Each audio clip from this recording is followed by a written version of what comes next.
Record numbers of Chinese tourists are packing attractions across China. That's despite a variant of the CCP virus usually found in India being detected in the country. Beijing is mocking India's virus death toll, but a post on Chinese social media platform has backfired.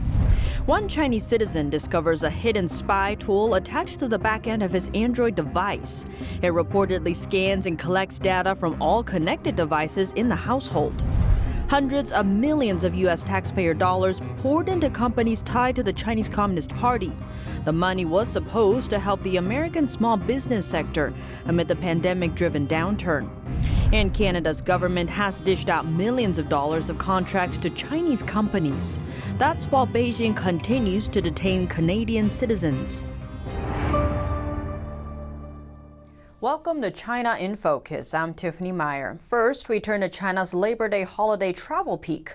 Tourist attractions in China are seeing a record number of visitors right now. Videos circulating online show tourists packing attractions across the country, like the Great Wall and the Forbidden Kingdom in the north, and the West Lake and the city of Shanghai along the coast. Authorities say travelers are expected to make over 200 million trips domestically. That's an uptick compared to 2 years ago. The travel peak comes as Chinese authorities are discovering the new Indian variant of the CCP virus in a number of cities. India first detected this variant, and the country is now struggling with a surge in virus cases. India's health system is now overloaded, and some patients died before they get to see a doctor.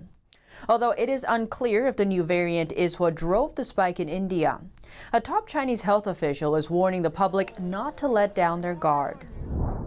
The Chinese Communist Party, or CCP, is mocking India's chilling virus death toll with a post on Chinese social media platform Weibo. The post from last Saturday shows two pictures side by side. On the left, it shows China's recent rocket launch, and on the right, a picture of India's cremating corpses. The caption says China lighting a fire versus India lighting a fire. India has been struggling with a severe domestic virus situation for the past week. The country has had thousands of daily deaths.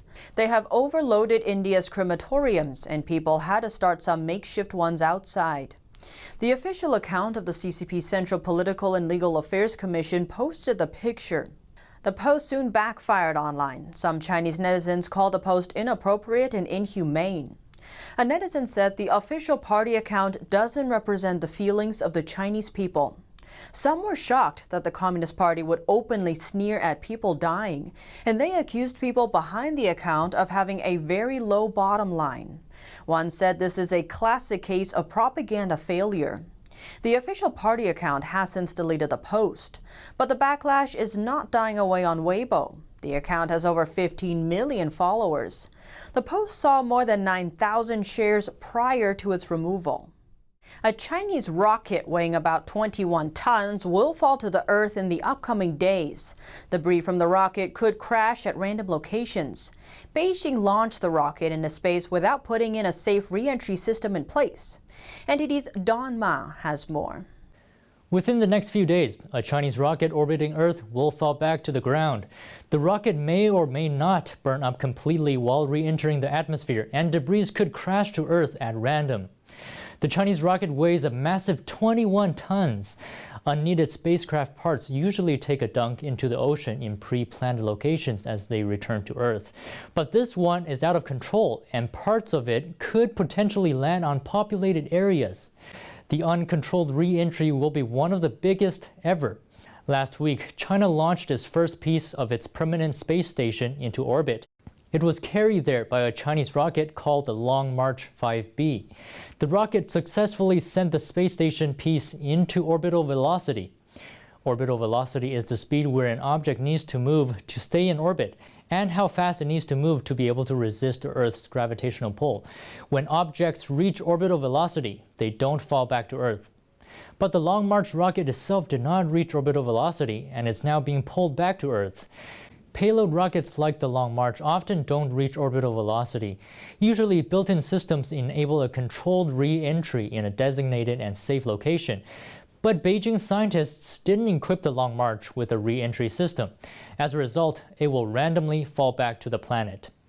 U.S. military radars put its current movement speed at around 16,000 miles per hour. Based on its trajectory, U.S.-based news outlet Space News roughly estimates its point of re-entry could reach as far north as New York, Madrid, and Beijing, or as far south as Chile and New Zealand. This isn't the first time Beijing has opted for an uncontrolled landing. Its previous Long March rocket also came back via the same method in 2020. Debris from it reportedly hit villages in Africa, accompanied by sonic booms and bright flashes. That's according to local media. No injuries were reported. Jonathan McDowell is an astrophysicist at the Harvard-Smithsonian Center for Astrophysics.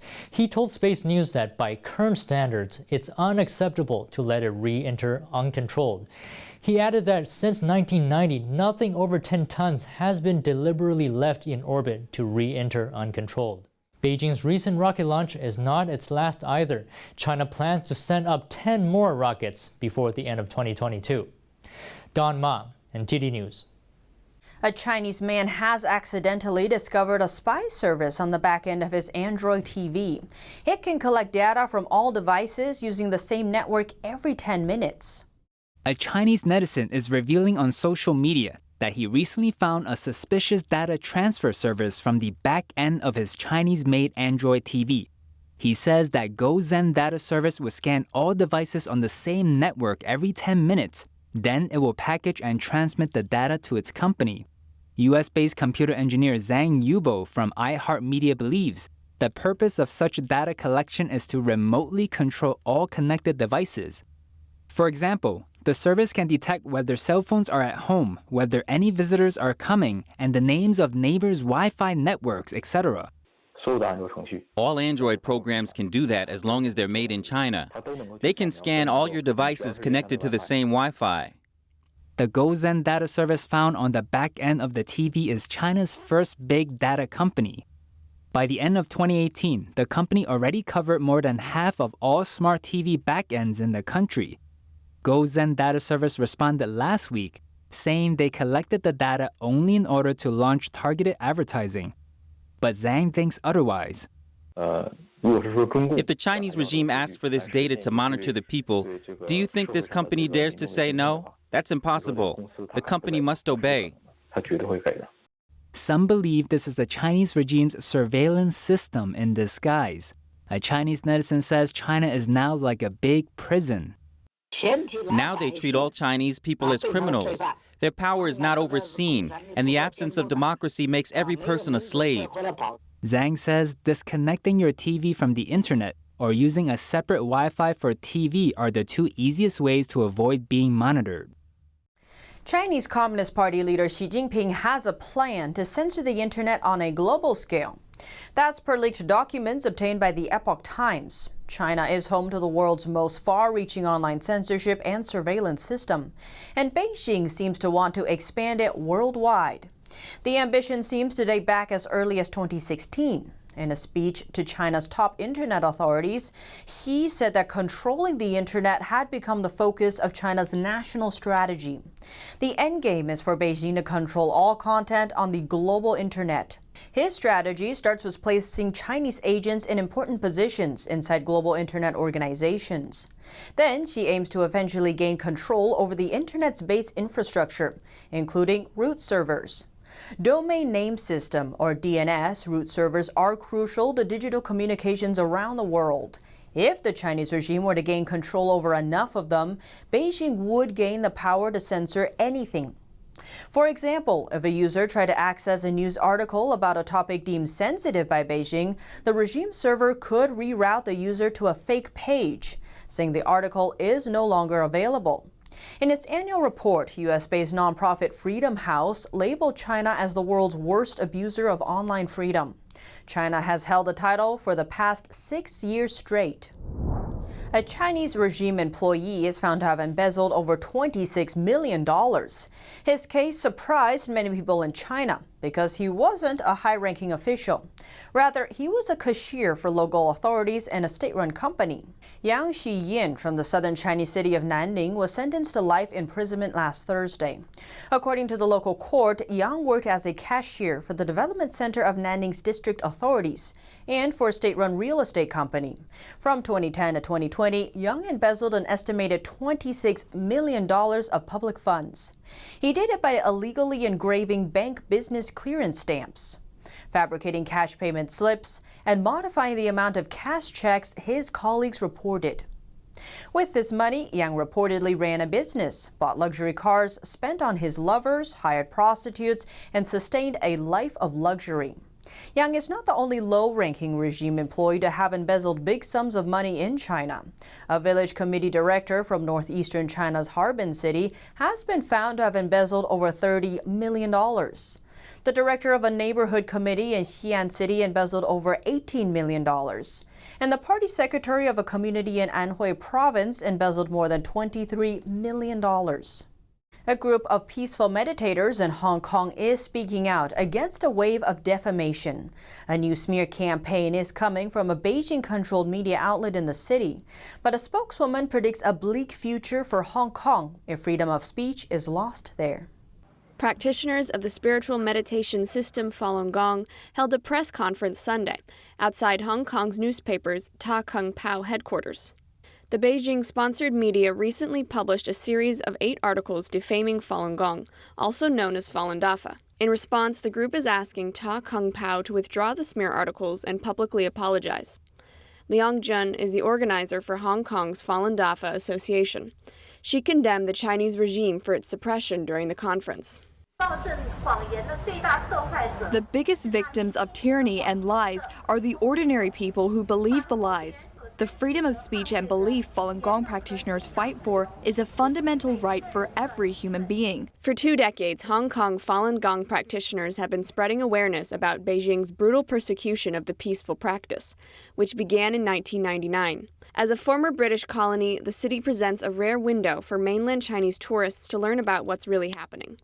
Falun Gong is a spiritual practice rooted in Chinese tradition. It features 5 slow, moving meditative exercises and is guided by the principles of truth, compassion, and forbearance. Liang Jun says international capital and business favor Hong Kong. That's because the city still enjoys some press freedom and still has reporters that dare to publicize the truth. Once the freedom of speech and belief is totally lost in Hong Kong, the city will be no more, and condemnation from international communities will follow. This will bring a great loss to the future of China and Hong Kong. Liang Jun works as a reporter for the Epoch Times media group. She describes being recently followed and harassed while working. Earlier last week, a man followed her to a pro-democracy store where she had scheduled an interview.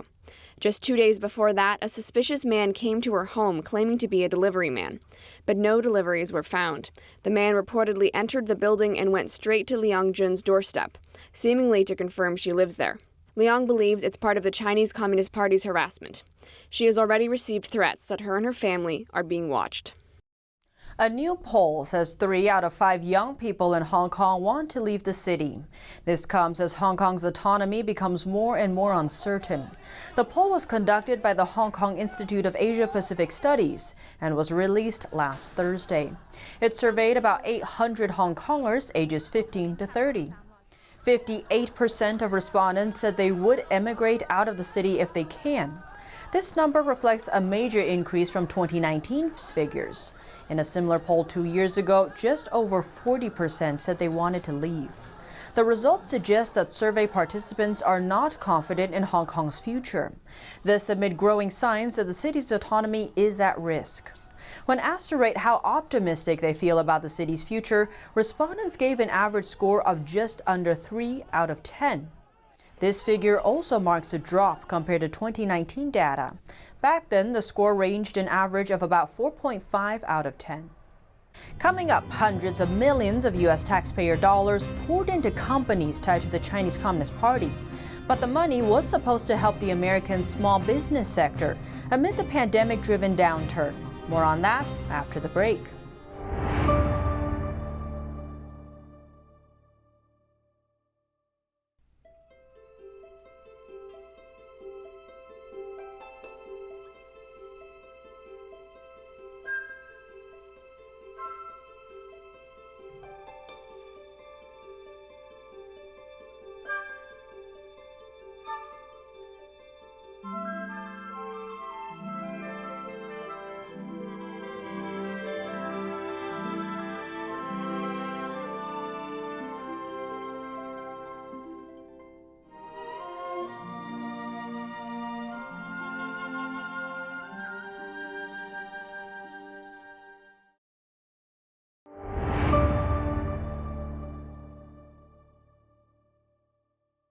The U.S. Small Business Administration and Treasury Department have awarded at least $192 million, but as much as $419 million to businesses linked to the Chinese Communist Party, or CCP, through the Paycheck Protection Program, according to new media outlet Just the News. The loan program's funds come from COVID-19 stimulus packages. It's designed to provide a direct incentive for U.S. small businesses to keep their workers on payroll. Not all American small businesses harmed by the COVID-19 crisis were able to take advantage of this program, but data from strategic consultancy firm Horizon Advisory last year shows at least 125 CCP-connected companies were able to benefit directly from U.S. investment and relief measures. It also shows that at least 32 firms received over $1 million in loans for a total of $85 to $180 million. These firms range from the state-owned Chinese defense conglomerates to U.S.-based semiconductor companies owned by Chinese state-controlled capital vehicles to Chinese-owned media outlets. The report claims Congress has not conducted any meaningful oversight over China's access to PPP loans so far. It has not restricted access to companies with military ties to Beijing either. Horizon Advisory concludes that the CCP treats COVID-19 recovery as an opportunity to accelerate a global strategy intended to undermine U.S. economic prosperity, national security, and information freedom. Australia will soon sign off on a weapons deal with the U.S. Under the agreement, the country's government will purchase $2 billion worth of arms. That's including 160 tanks and 4 helicopters. The sale will more than triple the amount of Abrams main battle tanks that Australia owns. The move follows another recent arms deal between the two nations. Last month, the U.S. approved the sale of 12 unmanned aircraft to Australia's Air Force, with a total value of about $1.7 billion. The sales come amid rising tensions in the Indo-Pacific region. In response to aggression in the region, Australia's Prime Minister Scott Morrison pledged $270 billion for the country's defense force last year. Morrison also announced the country's defense spending would not drop below 2% of GDP moving forward. The Chinese ambassador to Australia, Cheng Jingye, is alleging that Australia is discriminating against Chinese companies and their employees. In a webinar last Thursday, Cheng claimed that Chinese Australians are subjected to what he called racial discrimination, and he blamed racism for rising tensions between the two countries. An Australian lawmaker weighs in on the YouTube show China Uncensored. What is racism is trying to knock out the Uyghurs from Xinjiang province, where the concentration camps and the other repressions that the regime is undertaking, that is racism. Cheng further claimed that discriminations could create obstacles for returning Chinese travelers and students to Australia. In 2020, the Chinese tourist market accounted for nearly 30% of the international traveler market to Australia. Chinese students made up almost 40% of the entire foreign student population in Australia in 2019. That number remained steady despite the pandemic. Australian think tank director Michael Shoebridge told the Epoch Times he believes the country has to reduce its dependence on China. He says Australia needs to diversify the education and tourism sectors and look at the world's 6 billion people that live outside China. Shoebridge also believes Cheng's comments highlight the riskiness of doing business with Communist China. Reporting by Becky Zhou, NTD News. Now we turn to Canada. The Canadian government awarded almost $6 million worth of contracts to Chinese companies last year. That's despite the fact that 2 Canadian citizens have been held hostage by Beijing for over 2 years. A Canadian politician who discovered the spending highlighted the issue on Twitter. He wrote, "Beijing holds 2 Canadians hostage, spies on our companies, undermines our institutions and openly threatens us. Yet it's business as usual in Ottawa as Canada's Liberals hand millions of tax dollars to Chinese firms." The Chinese regime arrested 2 Canadian citizens in 2018. Their arrest immediately followed Canada's move to apprehend a top Chinese businesswoman. Ms. Meng, what's your reaction to being granted bail today?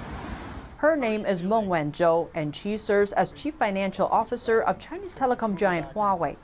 She is also the daughter of the company's CEO. Canada arrested her at the request of the United States. The U.S. has accused her of violating American sanctions on Iran. Right now, Meng is fighting an extradition order to the U.S. in court. At the same time, Canadians Michael Kovrig and Michael Spavor are waiting for their sentences. Over 100 additional Canadian citizens are also currently detained in Chinese jails. Despite that, Canada's federal agencies and state-owned companies have been handing contracts to Chinese companies, though some of the transactions have sparked controversy. Last year, the Canadian government gave an almost $7 million contract to a Chinese tech firm. That company was set to supply security equipment for Canadian embassies and consulates around the world. But the deal sparked strong backlash because of the firm's ties to China's top leaders. The company's founder is the son of former Chinese Communist Party head Hu Jintao. The firm also has ties to the Chinese military. Canada later dropped the deal due to national security concerns. But other deals with Chinese companies went through, and some of them extended to different branches inside the Canadian government, from diplomatic relations to health and trade. Under a $200,000 contract, a Chinese state-owned company would provide disposable gloves for Canada's public health agency. While the agency that supports Canada's trade also has an over $1 million contract with another state-owned company. And there could be even more that haven't been reported. Some of Canada's federal departments have told the media that not all departments log these deals, and that information related to national security is not provided. Foreign Secretary Dominic Raab sees a scope for even greater international cooperation as foreign ministers of the G7 countries gather in London on Monday. But what matters to us most is that we're broadening the caucus, the international caucus of like-minded countries that stand up for open societies, human rights and democracy, that stand up for open trade, that want to get to the bottom of how this pandemic started. It's their first in-person meeting since the COVID-19 pandemic began. The UK holds the group's rotating presidency this year. Monday's meeting is kicking off a week of diplomacy aimed at reinvigorating G7's role. Among the topics are pandemic recovery, vaccine distribution, climate change, and how to deal with Russia and China. In all of these areas, we want to be absolutely firm and standing shoulder to shoulder, not just with Americans, as important as they are, but also with our wider allies. That's why the G7 is so important. Britain has identified Russia as the biggest threat to its security, though it views China as the greatest long-term challenge, militarily, economically, and technologically. We want a constructive relationship with China, but on things, whether it's intellectual property theft or standing up for human rights in Hong Kong and Xinjiang, obviously we're going to be very clear on our values, and on Russia as well. The G7 members are Britain, the United States, Canada, France, Germany, Italy, and Japan. Their combined gross domestic product is about $40 trillion, a little less than half of the global economy. The UK has also invited ministers from Australia, India, South Africa, and South Korea this week. The ministers will lay groundwork for the G7 summit in Cornwall next month. And that's all for today's China in Focus. Thanks for watching, and see you tomorrow.